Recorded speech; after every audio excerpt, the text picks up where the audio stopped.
not far from here in Yerushalayim, and he passed away maybe 15 years ago, very roughly. When I was in yeshiva, around your age, I studied this book and I found it incredibly helpful. And I would like to learn it together with you as an introduction to our learning of halakha afterwards. Really, part of the idea of studying Musar is that our relationship with Torah that we develop in yeshiva should be not just an intellectual relationship in which I know more halakha or I understand how to read the text better, but it should have an impact on the person that I am. My relationship with Torah should have an impact on my character. You know, if I haven't seen my family for 6 months and then I come back and I meet them again, so I don't want them just to say, oh wow, now you really know the laws of Shabbat much better than you knew them beforehand, which is great. But my parents should say to me, wow, he's more refined. I don't remember him being so polite before. You know, be like to build on my integrity, that my Torah, my relationship with Torah should impact not just my knowledge, but it should have an impact on my whole persona. So in that light, what we're going to be doing together is we're going to be studying the book Alei Shor, the volume 2, which is we're going to be the one that we're looking at now, is divided into sections. And then in each section is divided into chapters, and each chapter has like a short, like a point to ponder, let's say, on growth, and we'll discuss each week that point to ponder, as well as reflecting on the point that we pondered the previous week. Is that clear? That's really our plan. But before we get to our point to ponder for this week, I just want to share something that he shares in his introduction to the section.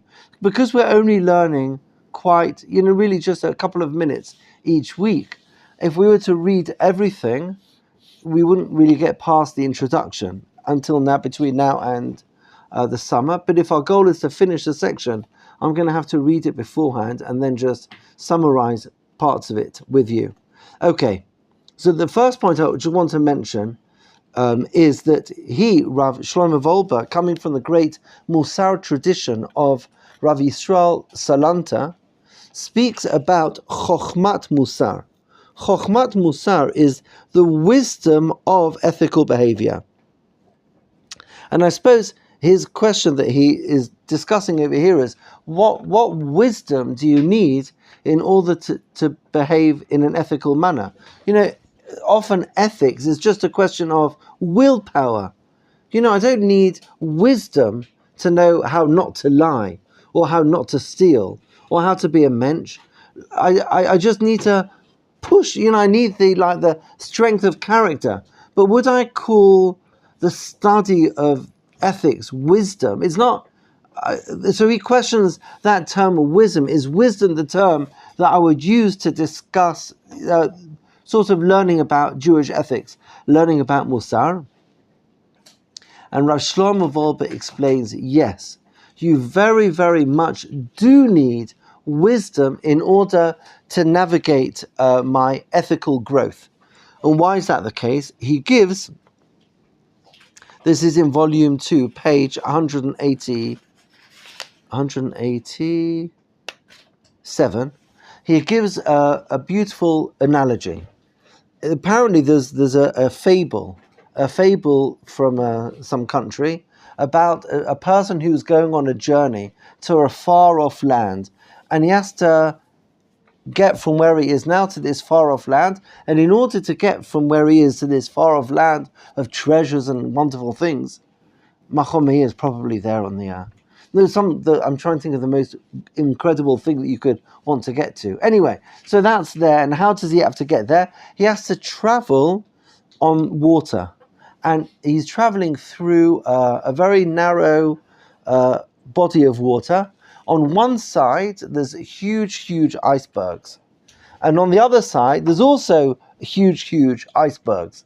And as he's traveling, he gets close to this iceberg, and then he turns in this direction to avoid hitting the iceberg over here. But if he goes too far, then he'll hit the iceberg in this direction.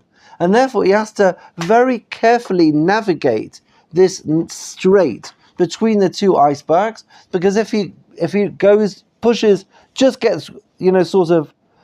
away from this one, he'll God forbid drown in this one, and if he's too far from this one, he'll drown in that one. So it's a very difficult navigation. That explains Rav Wolbe is a powerful metaphor to understand avodat musar, ethical work on ourselves. Because, as you probably all know, whenever you make any change to yourself or to your lifestyle, whenever you make a decision to make a change, so that impacts all aspects of your life. I'll give you an example. Let's say until now, I was not particular about Birkat Hamazon. I would finish a meal, and then I would just, get up and go on with my day. And now I realize, it's time to express a little bit of gratitude to HaKadosh Baruch Hu. So whenever I finish a meal, I'm going to make sure to take out a birkon, and I'm going to do Birkat Hamazon. Now, let's say once a week I go out with my pals, and we go out for pizza. And then I'm going to make sure, like I decided to do, I'm going to make sure I do Birkat Hamazon. So the chevra, at the end of the meal, everyone's getting up, and I go, whoa, wait a second. I haven't done my Birkat Hamazon. So I take my Birkat Hamazon very seriously, but I hate to say terrible things, but it's possible for me to think to myself, I'm a little bit better than the rest of the chevra over here, because they're just getting up and going, and I've now moved beyond that now. I'm now the Birkat Hamazon guy. So anything I grew in saying Birkat Hamazon, I blew with my haughtiness, thinking of myself as someone greater than the others, by saying, because I do something that they don't do. Butterfly effect. Is it the butterfly effect? Every little change that you make is going to make a million other changes, and you can't predict what they're going to be, and you have to try to control them. And then when you control the haughtiness, right, then that's going to lead. Yeah, exactly. Right? So a change in area B, like an improvement in area A, could mean a failure in area B. That's basically that you follow, meaning my growth in area A could lead to my failure in area B. If I'm in a room with other boys, this is very difficult in Machomea because this is probably not the case. If you're in a room and no one gets up for Shacharit, none of the boys, like it's a Shlof center. Well, no one gets up, and I decide I'm going to start getting up for Shacharit. It's very hard and I managed to keep that up for a week, to maintain exactly the same relationship with the other guys without feeling I've achieved something that they haven't achieved. In which case, the growth that I achieved in area A has led to my downfall in area B. You follow? That explains Rav Wolbe. That's why you need chokhmat musar, the wisdom of navigating that narrow strait. You follow? That when I'm involved in growth, when I'm involved in really sort of, I would like to be a better person a week from now from the person I am today, I can't just randomly say, okay, I'm going to start doing something, because maybe I haven't sufficiently considered the ramifications on every other aspect of my life, and sometimes what I gain in area A could be a loss in area B. Does that make sense to you? You can all think of 1,000 examples of this sort of thing. Sometimes people, I don't know, let's say you wait 1 hour between meat and milk. You're very lucky. And now I'm decided I'm not going to wait 1 hour, I'm going to wait 3 hours, right? But maybe I'm married to somebody, and every day at the end of lunch we have tea together. So I can't have our tea together. So my decision I'm going to wait 3 hours, I have to think about all the consequences. You follow what I'm saying? So I just want to clarify. It's very, very important to grow. It's very, very important to each day. I would like to be a better person than I was yesterday. I'm only reminding us how much we need to contemplate what we do, because sometimes there are ulterior motives that make me want to do this or make me want to do that, and it has to be genuine. It has to be real. It has to be coming from a place of goodness inside of me, and it won't cause any harm to me or to anyone else. Does that make sense? Okay.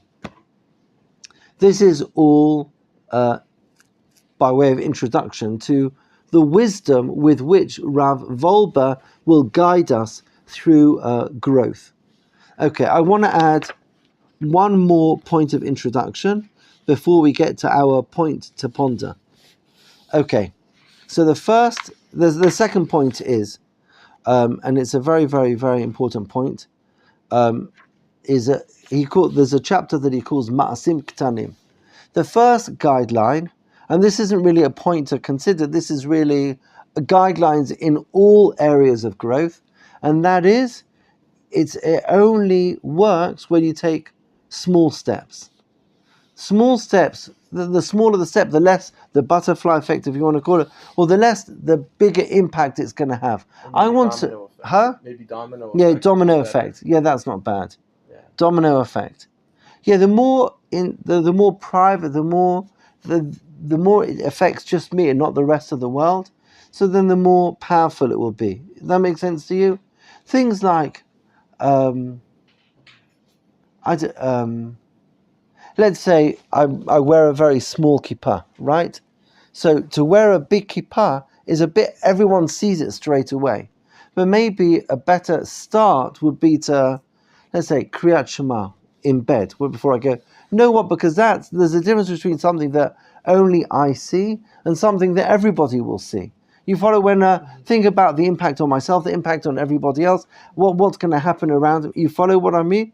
So his wisdom, the wisdom that he's suggesting is, it's not good enough to want to be good. Meaning I won't become a good person just by wanting to be a good person. I have to think about it, I have to study it, I have to analyze it, just like I use my brain in order to understand the Gemara, and I use my brain to understand Halakha and Midrash. I need to use my brain, not just my heart, in order to figure out what I should be doing in Musar too. Okay, Joy? Okay. Now we come to our first point to ponder. The chapter over here is called Hit Lamdut. Hit Lamdut is really the idea of like the world is my classroom, utilizing the world around me as a way of learning. The world is my classroom, and I'm going to observe, and from what I observe, I'm going to learn. You follow? Okay. The truth is, there's one more word of introduction, and then we'll get to our point to ponder. And the idea of hit lamdut, that I learn from what I see, is a very, very interesting insight into who we are. Like sometimes I have a perception of myself, but sometimes the perception of myself may not be 100% accurate. But in the world around me, I always see that which I'm looking for, consciously or subconsciously. For example, if I wear glasses and I just bought a new pair of glasses, I'll know who else is wearing glasses, and I'll know what everyone else's glasses is looking for, because I'll be in glasses mode, because that's all I'm thinking about is glasses. So whatever I see in the world around me is a little reflection of who I am. Last week I was with one of my daughters, and we were walking down the street, and this woman, an old woman, came and asked us advice about something or other, like a little old woman. And then afterwards, my daughter said, "Did you notice her nails?" I think she had like painted nails. It was like a 90-year-old woman, but her nails were painted.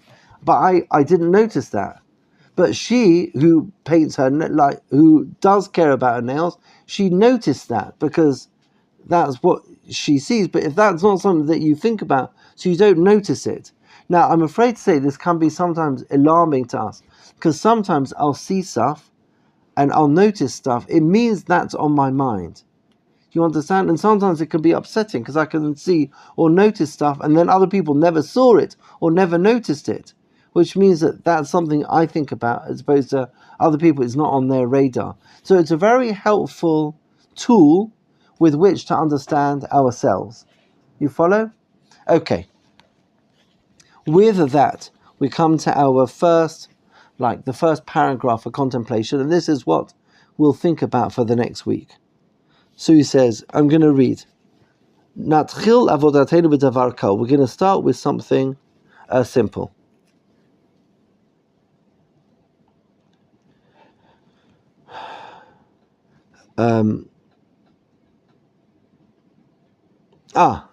We're going to start with something. Lihit lamed means sort of to be aware of what we're doing. So he says over here, he's chosen Adon Olam, but you could choose anything else. You could choose a bracha that you say every day. But what I want to do is, I want to contemplate as I'm saying it. Let me read his words. היא להתלמד כיצד אומרים אדון עולם. כל אחד יווכח מהר כי כמעט מעולם לא התבונן מה כתוב שם. מעתה יתלמד לשים יותר ליבו למה שהוא אומר. Okay, what he's saying is, let's say, I don't know, Adon Olam is at the beginning of the morning tefillah, but you don't need to choose Adon Olam. Let's say after you go to the bathroom, you say the bracha asher yatzah. Nachon? A lot of our day, we are on autopilot. You know, sometimes, I don't know if that ever happens to you, the Shulchan Aruch even talks about this. There are words in the second paragraph of the Shema that are very similar to the words in the first paragraph of the Shema. Halakha talks about what happens if someone's saying the words and then you can't remember, am I in the first paragraph or the second? How could that be? How could you not know which paragraph of the Shema you're in? But the Shulchan Aruch talk, why? Because a lot of our day, we are on autopilot. So the first stage is to turn off autopilot one time a day. So you choose one prayer. Now, it's not about saying that prayer with more devotion. It's just being aware that I'm saying that prayer every day. You follow? You know, like, even now, I'm just trying to think of an example from my family that doesn't embarrass me too much. No, but let's say you're talking, like you move your hands around, and sometimes you might not notice, like your hands are, I don't know, like what you doing like that with your hand, and then, oh my gosh, I didn't even notice that. Like sometimes we are just operating very much on autopilot and may not even be sufficiently present to know what we're doing. So the first stage, even before we're learning anything or observing anything, is to choose a moment each day that I'm going to be present.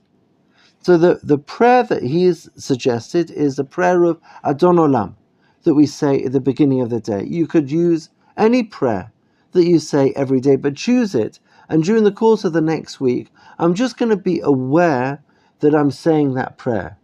Doesn't mean that I'm going to be saying it with more devotion. I'm just going to turn off autopilot for that prayer. Is that okay?